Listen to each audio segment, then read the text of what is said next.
the past semester, the African American Studies Center and the School of Education are co-sponsoring a 2-credit course on the miseducation of black boys.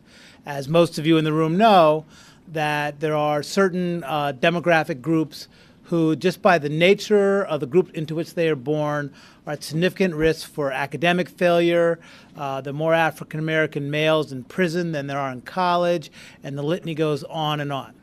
And so in general, there is this incredibly negative public image of what it means to teach in lower income schools, to work with lower income families, and specifically that those issues get stereotyped in the life of black boys.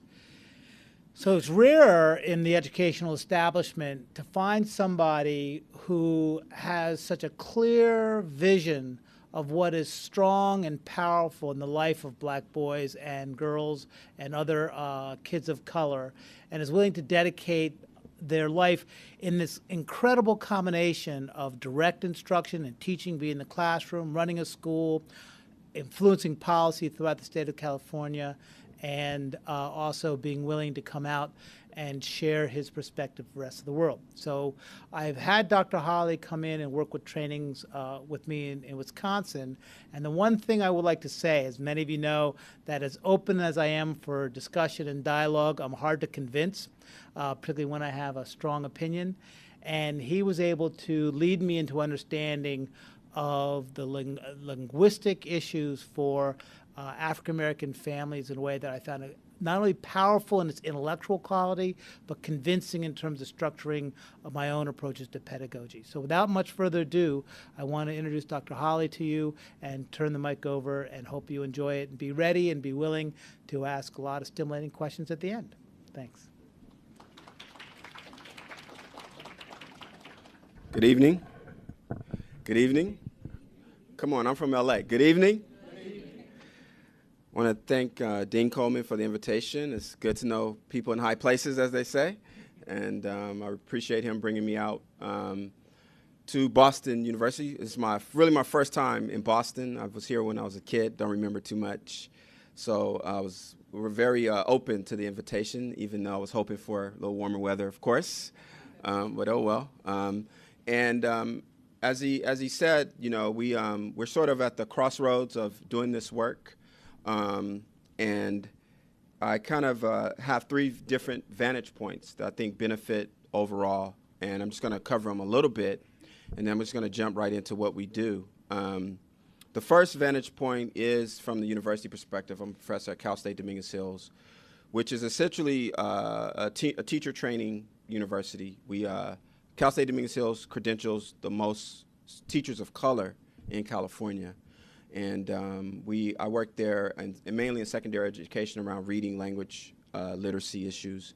A lot of our students work in the LA sort of stereotypical urban schools, you know, Los Angeles Unified, Compton, Long Beach. Many of our students go into that. I work the past couple of years with Teach for America cohorts. So I have specifically Teach for America students, which is a whole nother story. Trying to convince them to stay longer than 2 years, which I think we're doing an okay job. That's one vantage point. So I have that sort of perspective of the university trying to deal with this. Then my second vantage point is as a co-director and founder of an independent charter school in Los Angeles called the Culture and Language Academy of Success. And that's a kindergarten through 8th grade school. We have 350 students, and we're known because we have all African-American students. We're 100% African-American, and the only all African-American school in the state, and certainly in the LA area. And we have great literacy results. 60% of our students score 80, 60% and above in AYP, the Annual Yearly Progress, which is the federal monitor. So we have people coming from all over the country to see what we're doing around the linguistic affirmation that we do. And then my third hat is what I'm doing with you today. Well, let me go back. Certainly being at the school site keeps me grounded, keeps it real, if you know what I mean. So, because we're dealing with students, we're dealing with parents, we're dealing with all the issues that are at a school site. And our goal was to create a school-wide model using the approach I'm going to introduce to you today.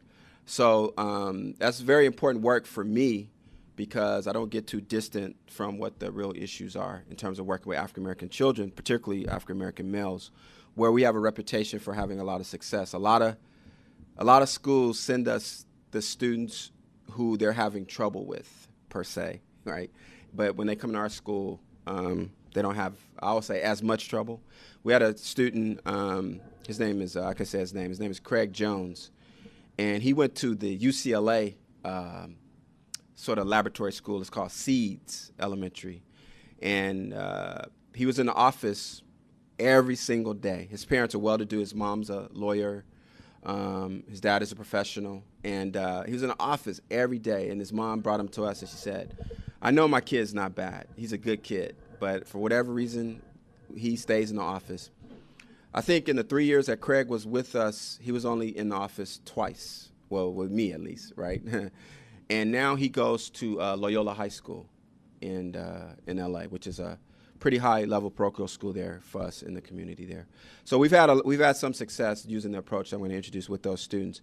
The last hat is what I'm doing with you today, and that's traveling around the country teaching teachers about the approach, and in the context, as Dean Coleman mentioned, of the failure. I'm not there for my good looks, you know what I'm saying? I'm there because, as you can see, I'm not a humble guy, right? I'm there because the school is in some type of program improvement status. They are under some type of mandate, some type of edict around their lack of success with namely African American students, but we can broaden that. And they've been told if you don't demonstrate or if you don't show that you're doing something to specifically address this, then we're going to come with some type of sanction or something like that. So many of the districts and many of the teachers that I work with, they're under that pressure.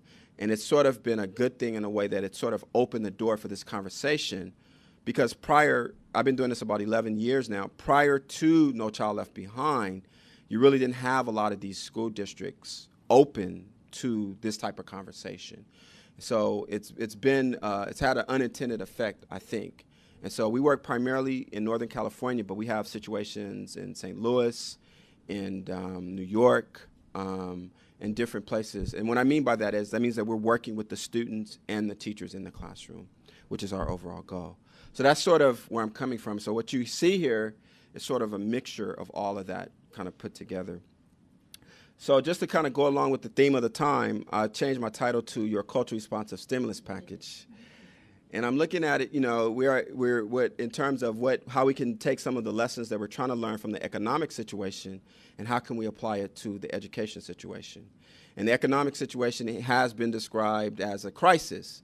And certainly those of us who've been in education, we can make a similar description as a crisis. But we see every crisis as an opportunity, as has been said. And so this is an opportunity for us to really bring a layer that we think can benefit any type of attempt to try to bring improvement and change. And that is culturally and linguistically responsive teaching. And I'm just going to define it for you real fast. Culturally and linguistically responsive teaching is the validation and affirmation of the home language and culture for the purposes of transitioning or bridging for academic success and success in mainstream culture. And so what you're going to do is you're going to go to where the students are so that you can bring them where they need to be. Or, as we call it, be situationally appropriate. And situationally appropriate is really learning what cultural and linguistic norm is appropriate for the situation that I can code switch to, but without losing who I am in that process.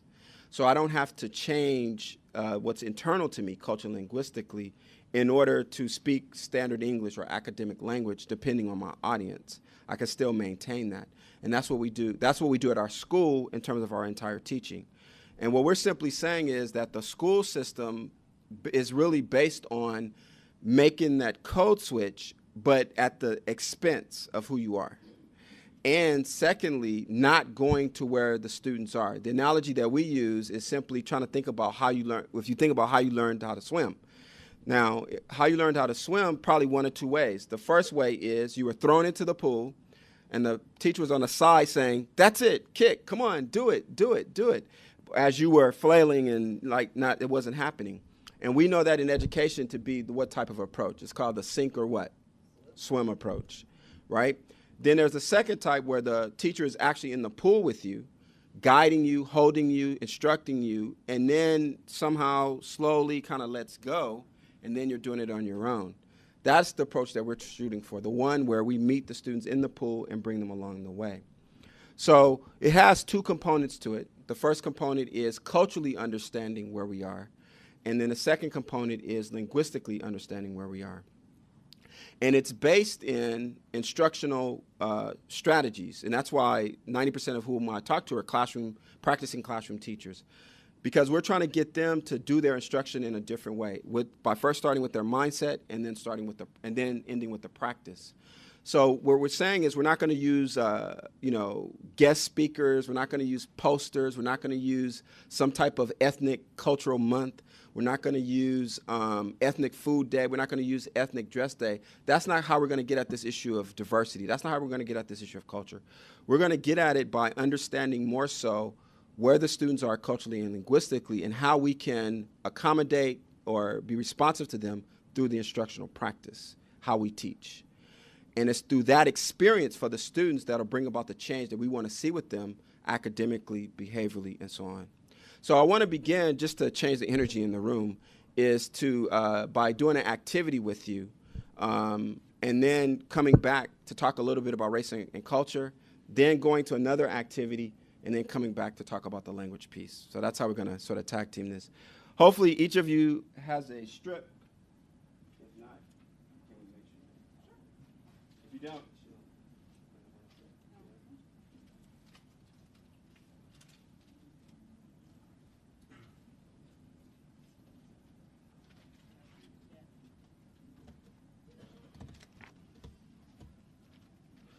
the packet that you have is sort of pieces of my full day packet, which is a 6-hour presentation. And I just didn't know it's hard to determine your audience. So I kind of put in a little bit of everything, and some of it we'll get to, some of it we won't. And I'll explain, what each is as we go along. Then you have, which is really a promotional piece through Prentice Hall, as I'm one of the contributing artists for Prentice Hall. I don't know what this is. We'll fix this in a minute. And what we're going to be doing is, we work with Prentice Hall in how they can infuse some of these strategies into their texts. Then I also have a DVD clip that I want to show towards the end, because a lot of people want to see, like, what does it actually look like in the classroom? So I'm going to show you a clip from our charter school that shows you what it looks like in the classroom. And one of the advantages that we have in something that's a highly theoretical area, culturally responsive teaching, is we have the practice part. So it's not just theory. In fact, in our full sessions, it's very little theory. It's only the first part of the day, and then the rest of the day we focus on strategies. So you have these strips, and we're going to do an activity that's called a tea party. And now this is a culturally and linguistically responsive strategy that comes out of second language learning. And what the big issue is you understanding what makes it culturally responsive. And what makes it culturally responsive is that, first of all, is movement. There's movement involved. And movement, in this case, means you're going to be getting out of your seats, all right? You're going to be standing up, okay? The second piece that makes it culturally responsive is that it's sociocentric. And what that means is that it involves talking as part of the instruction. Because many times the students who are being unsuccessful, they are being who they are, but in the context of school, it's seen as negative, it's seen as disruptive, defiant, deviant, whatever is on the referral slip, basically, right? And a lot of these kids end up in the office for reasons that are, we feel, culturally based. And in the classroom, there's just a cultural misunderstanding.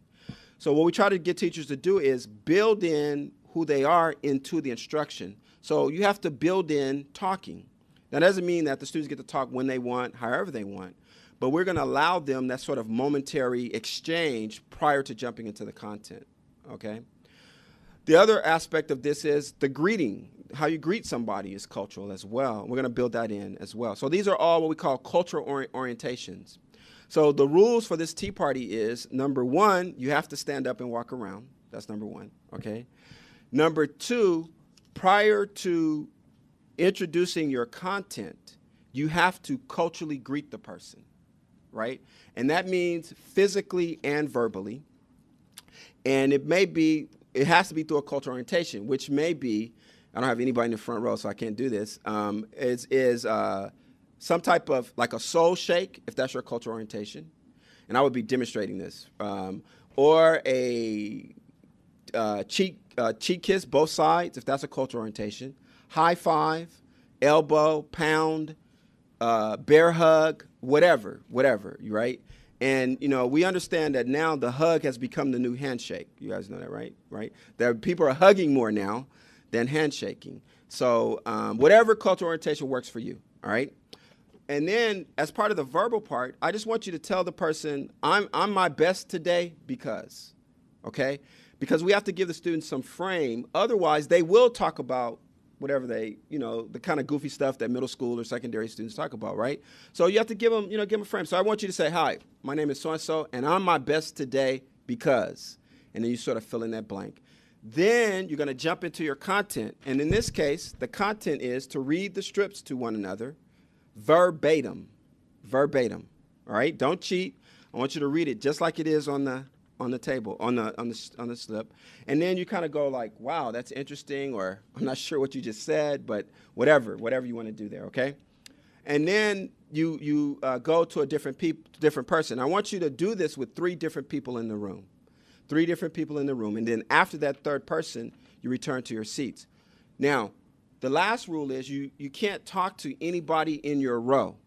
So these 4 ladies right here, they can't talk to one another. Okay, these 2 gentlemen here, they can't talk to one another. So you can't talk to anyone in your immediate row, and that's to encourage us kind of walking around mixing up with one another. All right? So, yes?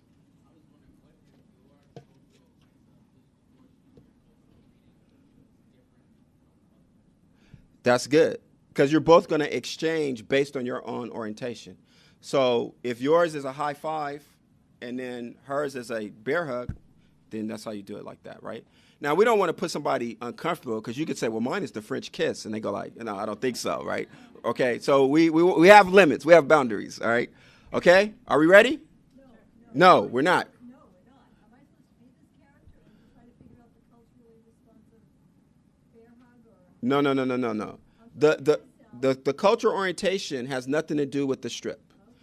You do your cultural orientation. The strip is just separate from that, okay? All right, go. Again, notice how the energy in the room changes when we do something like this. And the cultural pieces are built in. Now, from a sort of pedagogical standpoint, this is simply an into reading activity. So we're about to read some text, and I want to get the students familiar with the language, number one, and then also some of the characterizations, just so they can get a general sense of the story. So it's an into read. It's an into activity. When I was in the classroom, I used to put lines from Shakespeare on those strips prior to reading Romeo and Juliet. Or you could put math problems on the strips, or you can put science, whatever, and then have the students in exchange like this, and then come back and read, and then get ready to participate in the reading. So also, in terms of second language issues or learning, it's meant to generate language in the room. And that's so important for the sociocentric aspect, because a lot of issues for students learning standard English is needing to sort of be able to speak it and hear it, because usually at school, for many of these students, it's one of the few places they're going to get access in this type of way. So we want to have those opportunities for them to engage one another in different types of ways. And so that simple activity like that enables me to accomplish all of that. And at the same time, I'm building in that culture and language piece. And so that's just a sample of what we do in terms of a whole sort of body of work with teachers to get them to focus on what they need to focus on. The first thing that we have to do, though, is talk about what is culture and why do we have this focus. And so I want to just give you a little bit of that so you'll understand the basis of this. What we have to do is really quickly or just really to the point. We don't have to spend a lot of time. We don't really need a lot of statistics, okay? I have a standard sort of bet across the country with anybody who could find me positive statistics that are not related to the achievement gap. We don't even call it achievement gap anymore because it doesn't accurately define the weight or the crisis of the problem. See, a gap seems small. This is a, I don't even know what you want to call it. This is an ocean. It's huge when you really look at it. So we already know. I used to show a whole bunch of data slides, but it's no point. I mean, everyone knows the sort of depth of the issue. So we have to just cut to the chase and say, well, who are we talking about? And we sort of broaden it to say underserved students first, so that we understand that the schools, in terms of talking about their failure, have not been successful with many populations. So we talk about underserved being any student who's in the school system that is not being responded to in a way that he or she can be successful. That's how we define underserved. And for a moment, it takes it off race, culture, and language, so that I could be in a district in Kansas that's 90% white, yet still talking about this topic, right? Because we're addressing it under this broader notion of who's underserved in the school district. But then we ask the question, if we were to bring the underserved students to the auditorium, what would they look like, right? Using that broad definition, any student who's not being responded to in a way that he or she can be successful. Think about who those students are. Now, let's bring them to the auditorium. Who do they look like? And match with the research, they look like these students here. Now enters race, culture, and language, because those are the students that are being identified as underserved. And the point that we have to make is that that's not where we started, though. We started with a broader definition. But the research says that these are the ones who are most likely to be underserved. And in terms of a cultural way of looking at it, there's particular 4 groups, and the broader area is voluntary immigrants versus involuntary immigrants.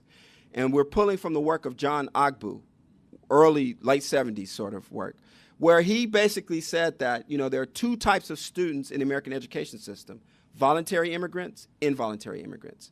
And he said that they have different paths. One is a path to success. The other one is not successful. And under the involuntary immigrants, we looked at these 4 populations in particular because we noticed that they had a socio-political and socio-linguistic commonality. The socio-political commonality was they were colonized, conquered, or enslaved as their introduction into America, meaning that the process of assimilation came through this process here, being colonized, conquered, or enslaved. And they were Hawaiian Americans, Native Americans, Mexican Americans, and African Americans. And in the full day, we would talk a little bit about that history. And what we realize is that they were essentially locked out of the system that makes them, quote unquote, Americans, if you will, and therefore never really had that access or opportunity. And it's different for each one. So in the context of Africans in America, we're looking at a 300-year history of being locked out. Then we have a socio-linguistic commonality, meaning that in these first 2 generations, they spoke the transition from their indigenous languages to what the linguists call non-standard languages, what we call hybrid languages. And so today, it's known as Hawaiian Pidgin English, Native American dialects, Chicano English for Mexican Americans, and Black English or African American Vernacular English. And that these are intact linguistic entities that are based on that history of being locked out of formal second language instruction if you came about through one of these ways. So again, using the Africans as an example, when the Africans came to any of the Americas, these were the rules. If you speak your African tongue, it'll be cut out. If you congregate with 2 or 3 or more, you'll be beaten. It's against the law for you to learn the language of the land. You can't go to school. No Rosetta Stone, right? Okay? And so the linguists began to ask, well, then how could they acquire the language? And so some linguists have a theory that is based on a relexified language, which means you have the vocabulary of the dominating culture, but you still have the grammatical base of the indigenous language in place, okay? And so culturally and linguistically, that's what we have going on with these 2, with these four populations in particular, as we define them as being underserved.